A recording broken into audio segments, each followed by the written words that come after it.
মক্কা অভিশপ্ত অঞ্চল। এক সময় মক্কা অঞ্চলকে অভিশপ্ত অঞ্চল বলে মনে করা হতো, কারণ নূহ আলাইহিস সালামের মহাপ্লাবনের ফলে ওই অঞ্চলে অসংখ্য মানুষ মারা গিয়েছিল, আর কাবা ঘরকে আল্লাহ তাআলা আকাশে তুলে নিয়েছিলেন। তাই ভয়ে কোনো মানুষ ওই অঞ্চলে যেত না।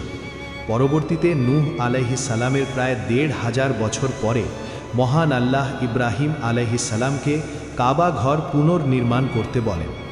অবস্থা এমন হয়েছিল যে কোন জায়গায় কাজটি করবেন এমন কোনো নিশানা ইব্রাহিম আলাইহিস সালাম খুঁজে পাচ্ছিলেন না, কারণ কাবা ঘরের ভিতটা বালির নিচে চাপা পড়েছিল। মহান আল্লাহ তাআলা ফেরেশতা পাঠিয়ে কাবা ঘরের ভিতটা বের করে দিয়েছিলেন, যা সূরা হাজের ২৬ নং আয়াতে উল্লেখ আছে।